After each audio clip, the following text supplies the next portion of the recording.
Boa tarde, galera. Como é que vocês estão? Tranquilos? Estamos aqui para mais uma aula.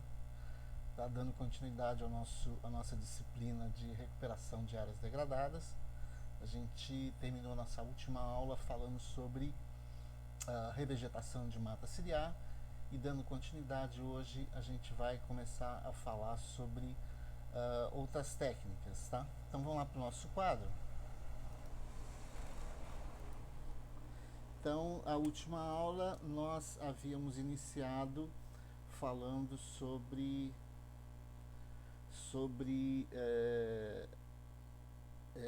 revegetação de mata ciliar. Só para lembrar aqui para vocês, a mata ciliar é aquela mata que cresce, né, ao redor dos cursos d'água, né? Tem essa vegetação que se desenvolve ao longo das margens dos cursos d'água é o que a gente chama de mata ciliar. É como se fosse cílios, né? A gente lembra dos cílios que envolvem, né, protegem os nossos olhos. Esse nome ciliar teria esse sentido de cílios. Então essa vegetação geralmente são consideradas áreas de APA, ou seja, são áreas de APP, quer dizer, são áreas de preservação permanente, e a extensão delas, a largura delas, ela varia em função da largura do canal. Então, em função da largura do canal, ela vai ser variável. Quando você tem maiores larguras, menores larguras, elas vão, por exemplo, até 30 metros de proteção, e à medida que ela vai ampliando a largura, vai aumentando também essa área de preservação permanente. Nós vimos que essa vegetação ela tem diversas funções, entre elas, né, proteger contra processos erosivos principalmente, né, proteger contra processos de assoreamento, e a sua retirada ela prejudica muito o curso d'água na medida em que aumenta os processos de assoreamento desse curso d'água. Tá? Então a gente falou sobre essas técnicas, falou sobre os levantamentos que devem ser feitos para dar início a um processo de revegetação de mata ciliar, e hoje a gente vai começar falando sobre outra etapa do nosso processo de recuperação de áreas degradadas, que é a questão de remediação, né? Ainda utilizamos o mesmo material da professora Baconi, tá? Então a gente vai falar hoje sobre remediação ambiental. O que a gente entende por remediação ambiental? Seria o uso de técnicas e operações que visam anular os efeitos nocivos de elementos tóxicos e atenuar ou corrigir as áreas contaminadas. Ou seja, um exemplo recente aqui no Brasil foi aquele derramamento de óleo lá no Nordeste. Então, para remediar um impacto causado, remediar um efeito de um impacto, né, o que a gente entende por remediação ambiental. O gerenciamento dessas áreas contaminadas ela tem o objetivo de minimizar ao máximo esses riscos, né? E as medidas vai depender basicamente do conhecimento das áreas e dos impactos, ou seja, para que a gente possa indicar as melhores medidas para a recuperação, para a remediação desse estrago, dessa degradação ambiental, a gente tem que conhecer a área e os impactos e, enfim, e no fim, tomar as devidas decisões. Então, por isso é importante o conhecimento, né? Ter um conhecimento da área, né? da extensão do impacto.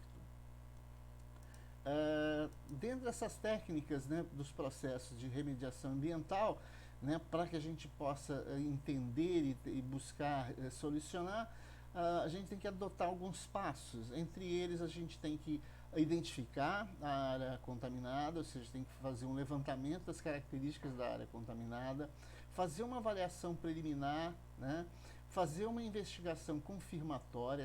Essa investigação confirmatória vai identificar, né, as características do impacto, os tipos de materiais que estão impactando ali, se são produtos químicos, se é, por exemplo, como no rompimento das barragens de Mariana e de Brumadinho, né, os impactos causados. Então, a gente tem que identificar as áreas contaminadas, fazer uma avaliação preliminar, fazer uma investigação confirmatória. E as outras etapas, nós temos que avaliar o risco, né, qual o risco desse material, escolher a melhor técnica para que a gente possa utilizar para fazer o processo de remediação e a fazer um acompanhamento veterinário, o monitoramento diário, mensal, semanal, vai depender do caso, das etapas de remediação. Aqui um exemplo, essa foto é relativa àqueles vazamentos de óleo que ocorreram no início do ano, né, principalmente no Nordeste, mas que chegaram até o Espírito Santo, um pouquinho chegou até o Rio de Janeiro. Tá, aqui se buscou quais eram as melhores técnicas, né, de retirada desse material, para remediar, qual seria o destino final, qual a destinação final desse material. Tá? Então, esses seriam os passos a serem tomados num processo de remediação ambiental. Ainda falando sobre técnicas de remediação ambiental, a gente tem dois tipos básicos de remediação, que a gente chama de in situ e ex situ. In situ, o nome está querendo dizer que é no próprio local, né? A contaminação é tratada no próprio meio contaminado. Então existem diversas técnicas, a gente vai acompanhar algumas delas, que mostram que existem formas da gente tentar solucionar esse problema sem necessidade de retirada do material. A gente vai fazer o tratamento dessa contaminação no próprio meio. E a ex situ são aquelas que há necessidade de retirada do material para ser tratado em outro lugar ou ser destinado para outro lugar. Então, os contaminantes são conduzidos até a superfície, são removidos, são escavados, no caso de solo, são bombeados, no caso de líquidos, e é feito um tratamento rigoroso para que esse material possa retornar, se é possível que ele seja possível de ser retornado, né? Na maioria das vezes nem dá para retornar e esse material vai ter que ir para um aterro sanitário ou qualquer outro tipo de destinação que não seja necessariamente, né, o tratamento dele, né? Dentre as técnicas in situ, uma das mais simplificadas é o bombeamento. Vamos entender o seguinte, que quando a gente fala em solo, uma coisa importante que a gente tem que entender do ponto de vista de classificação do solo, quando a gente fala em solo, né, que a gente entende aqui como sendo a superfície, tá? Há uma determinada profundidade, essa profundidade é variável, ela varia em função de diversos fatores, porosidade do solo, características do relevo, né, clima, vegetação, vai depender de diversos fatores. Você vai ter um limite aqui que a gente chama de lençol freático. Isso significa dizer que todos os poros daqui, eles estão preenchidos por água, né? Essa região é chamada de região saturada, ou seja, todos os poros estão preenchidos por água. E essa parte aqui, essa profundidade aqui, até o lençol freático, que não necessariamente é variável, né? Varia de lugar para lugar, ela tem a sua profundidade, ela é chamada de região não saturada, e essa região não saturada, os poros estão preenchidos por ar, mas alguns podem estar preenchidos por água. Então você tem, nesse caso aqui, na região saturada, todos os poros estão preenchidos por água, e na não saturada, os poros estão preenchidos por ar ou por água. Então, a região que não está saturada, nem todos os poros estão preenchidos. E isso é importante quando a gente fala de remediações in situ, porque a profundidade de perfuração vai depender da técnica utilizada. Por exemplo, nessa técnica de remediação in situ aqui, que é o bombeamento, que é bombear e tratar, né? Pump and treat. É bombear a água subterrânea e retirar do contaminante através de filtros de carvão ou colunas. Ou seja, você tem a superfície, você tem o lençol freático, você vai construir um poço, vai perfurar um poço a uma determinada profundidade, isso é variável, e você vai buscar bombear até a superfície, você vai instalar um sistema de bombas e você vai direcionar esse material à superfície, e aqui dentro ele vai passar por diversos processos de forma a diminuir o seu potencial de contaminação. Então, nesse caso aqui, você tem o freático, a bomba está instalada aqui embaixo, é injetado, né, é injetado o ar, né, nesse caso aqui, e é bombeado, é feito bombeamento. Vamos supor que esse solo esteja contaminado vamos dizer, com óleo. Então você vai passar por um processo de tratamento, onde vai passar por uma caixa separadora, onde a água vai ser separada do óleo, o óleo será recolhido para aproveitamento ou outro destino final, e a água vai passar por um processo de filtragem, e a água filtrada ela vai ser ou reinjetada ou enviada para uma outra caixa de separação de água a óleo. Então esse aqui é um tipo de processo, mas é importante entender que existem processos em que o tratamento ele se dá acima do lençol freático e processos em que você vai precisar se aprofundar abaixo do lençol freático. Vai determinar o tipo de contaminante e a que profundidade esse contaminante está dissolvido ou contaminando. Esse hair sparging, nesse caso aqui, você tem injeção de ar pressurizado no lençol freático para expulsar voláteis que estão dissolvidos no sistema. Então, aqui nesse caso, você tem a sua superfície, você tem o lençol freático, ao invés de você bombear a água, nesse caso aqui, você vai injetar ar. Esse ar ele vai sair por essa tubulação e ele vai, né, expulsar os voláteis que talvez estejam aqui dissolvidos na água. E aí você vai, de alguma forma ou de outra, captar, né? Você pode usar um sistema de captação, né? Instalar outras bombas aqui, e você pode captar esse material e fazer o seu tratamento posterior. Tá? Então você vai ter, nesse caso aqui, você tem, né, a bomba instalada, ela está injetando ar aqui no solo, esse ar está empurrando, né, carregando esse material para tubos que estão instalados, olha como é que eles estão instalados acima do lençol freático. E aqui você tem a captação desse material, é levado até uma bomba de vácuo, esse vapor é tratado, né, o material vai sair tratado na forma de gases que não sejam prejudiciais, e você vai ter, pode ser que tenha um aproveitamento de algum produto final aqui. Então esse aqui é um bombeamento de ar, né, no caso que a gente poderia dizer. Você tem uma outra técnica que é SVE, que é a extração de vapor do solo. Esse também é utilizado para zonas não saturadas, ou seja, você vai novamente, né, pensar em utilizar, né, sistemas onde você tem a superfície do solo, você tem o lençol freático. Esse lençol freático, as bombas, né, a área contaminada está acima do lençol freático. Então você tem uma área contaminada acima do lençol freático e você vai, né, instalar uma bomba, vai fazer uma perfuração, vai instalar uma bomba na qual você vai injetar pressão, vai dar pressão, e uma outra bomba você vai instalar para recuperar esse material e seu posterior tratamento. Então, utilizados para não saturadas, ou seja, que não está preenchida por água, os poros não estão preenchidos por água, que usa o vácuo para remover os contaminantes voláteis. É como se fosse um aspirador de pó, né? Você, por um lado, você empurra o ar, força a saída desse material, e na outra bomba você tem um aspirador que vai remover esses contaminantes voláteis. Voláteis aqui é no sentido de serem gases que se evaporam muito facilmente, por exemplo, gasolina, né, esse tipo de contaminantes, extração de compostos orgânicos voláteis.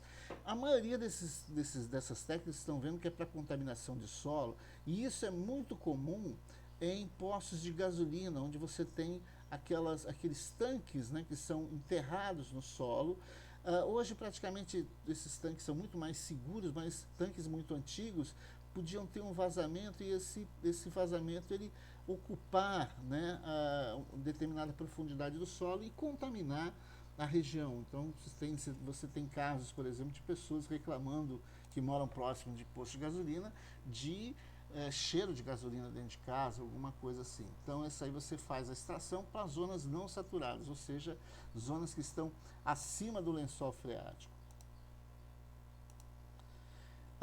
Nesse caso aqui você tem uma extração de multifase, seria também poços de bombeamento. Nesse caso aqui você também tem um poço instalado, né? E nesse caso aqui ele chama de multifases porque você tem, quando você coloca dentro de um determinado recipiente, né? Você coloca um líquido, por exemplo água, e o óleo, você vê que esses dois líquidos eles não se misturam porque tem densidades diferentes, né? Então, o processo de extração dessa forma aqui é praticamente o mesmo, né? Você tem um compressor, uma bomba submersa, essa bomba submersa está extraindo material que vai para a separação, né, da fase livre, né, os vapores, né, com os hidrocarbonetos, no caso gasolina, a fase livre que seria o óleo e a água residual que é o menos denso, que fica o mais denso, que fica por baixo, né? Você também tem outras técnicas aqui. Você tem essas remediações in situ. Nesse caso aqui, a utilização de processos oxidativos, ou seja, você injeta no solo, né, algum tipo de produto químico que vai oxidar, né, as áreas contaminadas, seja água subterrânea ou solo, né, e reagir quimicamente com o contaminante e retirar esse material. Então você tem o solo, a superfície, né, o seu lençol freático, e você vai injetar esse material, esse oxidante. Aqui no caso você tem o uso de peróxido de oxigênio, aqui você tem H2O fotoativado, ou seja, você tem vários tipos de produtos químicos, né, de oxidantes, geralmente, né, usa compostos de oxigênio que vão oxidar o material, como se fosse enferrujar, né, o material que você deseja retirar. Então esse é um processo que também trabalha com reações químicas, a injeção de oxigênio que vai fazer com que esse material ele oxide o que está lá. E o último processo aqui de remediação in situ, que é com a implantação de barreiras reativas, ou seja, são barreiras impermeáveis que vão ser ao longo da pluma de contaminação, que vai absorver os materiais contaminantes. Geralmente elas são feitas de materiais como carvão ativado, como ferro monovalente, que vai, no caso do carvão ativado, ocorre a adsorção, ou seja, esses contaminantes vão ficar aderidos à superfície do carvão, e no caso do ferro monovalente diminui a toxicidade. Então nesse caso aqui você tem a sua superfície, o seu lençol freático, tá? Nesse caso aqui você constrói, você implanta uma barreira, porque vamos pegar um outro caso aqui onde você tem uma superfície que tem uma determinada inclinação. Geralmente o lençol freático ele tem essa inclinação. Por gravidade existe uma tendência, é claro, de ocorrer um fluxo desse material para as áreas mais baixas.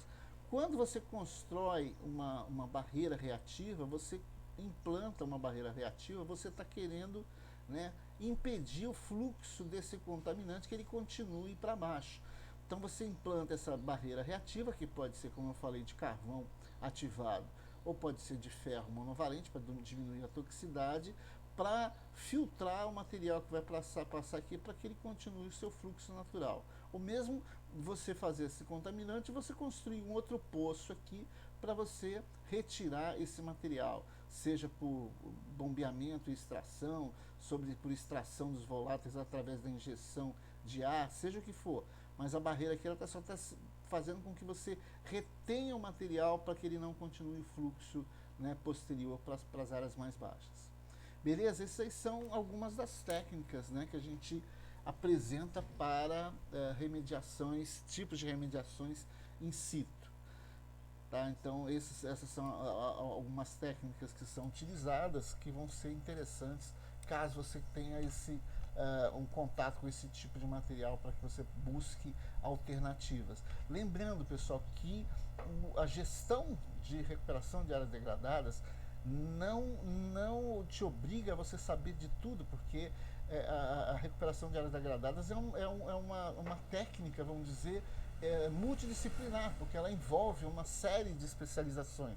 O gestor de recuperação de áreas ambiental, de áreas degradadas, ele tem vamos dizer, ele vai buscar soluções a partir do conhecimento dele, mas o conhecimento mais profundo ele vai ter que passar para outras pessoas, para os especialistas da área.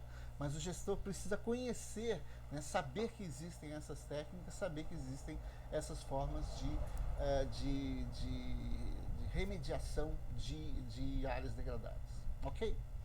Valeu, galera, obrigado e até a próxima aula.